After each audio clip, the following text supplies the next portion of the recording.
Welcome to the 6th of March and an absolutely gorgeous sunny day in the North Okanagan. Today we were here with the February 2024 statistics and a quick discussion on them for you. So we're looking at a balanced market. I'll look at the absorption rate in a moment on the graph.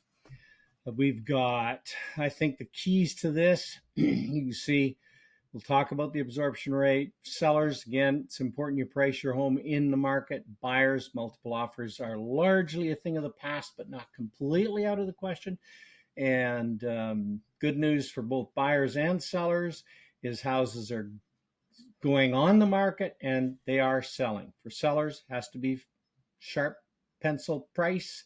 And for buyers, you have the opportunity to look around and be a little more patient, but not too. Don't dawdle. If it's the right house, you should jump on it. So we'll look at the absorption rate graph here.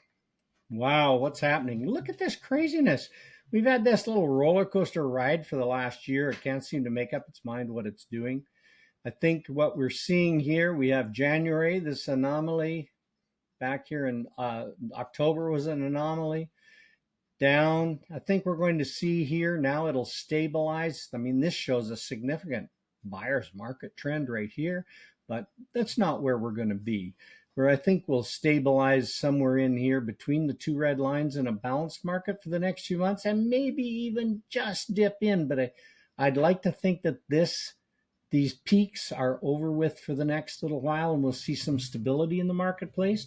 I held off recording this until now because just this morning, the Bank of Canada announced that 5% was going to remain as the overnight lending rate. So that gives us a little bit of confidence in the stability. Still think we'll see one or two small reductions before the end of the year, and that'll give buyers even more confidence. So I have had some questions. Now I have to refer to my notes here. I'm sorry, but I have been asked to include manufactured homes in this on occasion.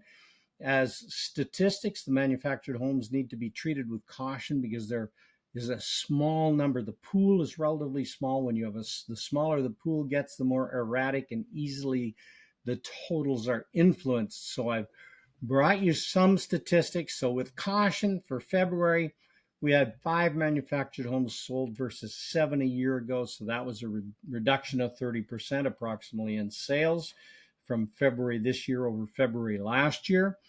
We also have the average price down about 7% to $233,480. These are manufactured homes and parks.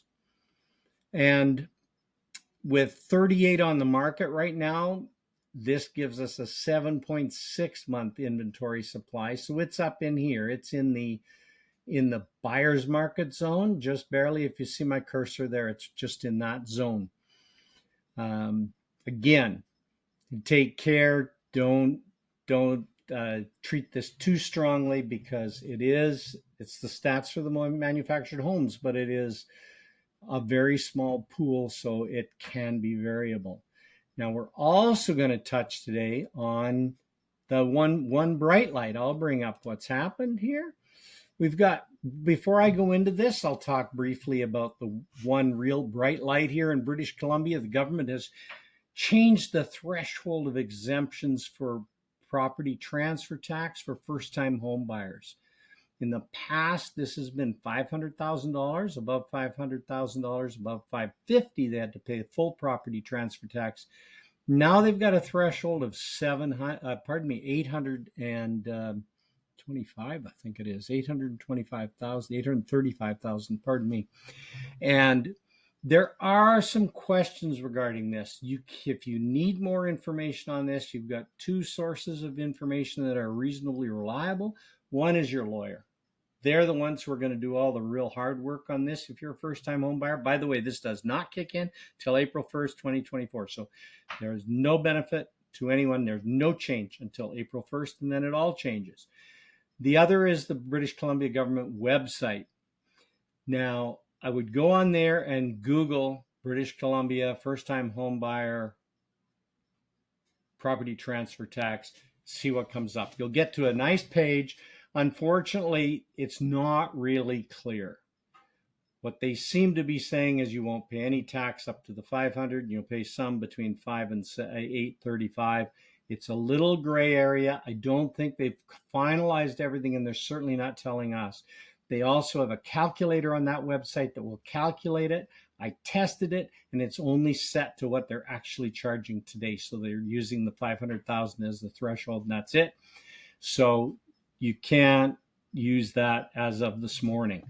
So keep an eye on that. Hopefully closer to April 1st, that'll get changed. Your lawyer can also help advise you on that. So let's look. We're back in the North Okanagan with single family homes. As you know, single family homes drive the whole marketplace. We had 50 sales for an increase of 2%. Remember, all the comparables are compared with last year, the same month. So we're February over February.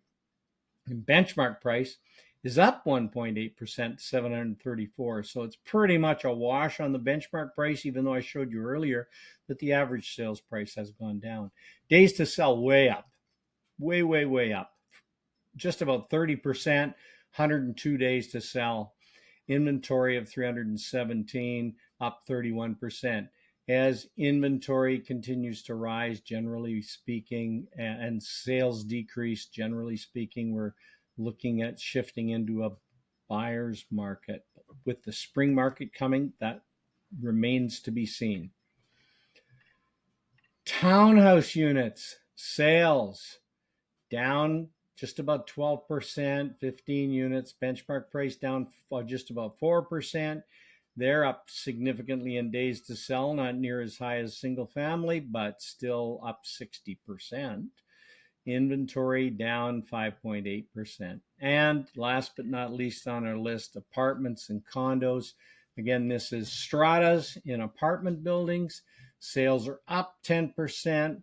Prices, benchmark prices up 4%. Days to sell is up. Inventory is up. Everything's up here. So we'll see how that all plays out in the months going forward.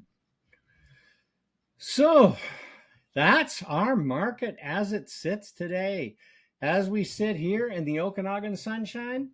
So if you have questions, remember, if you're a first-time home buyer or know a first-time home buyer, it looks like this will save a minimum of $8,000 for a first-time home buyer buying a home over $550,000.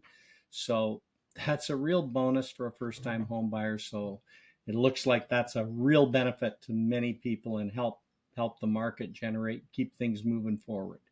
So if you have any questions, you want to know specifics about specific areas, whatever you're looking for in your home or your neighborhood or your family or friends, I'm here to help. Remember, I'm Don Miller and I'm sold on Vernon. Thanks for watching.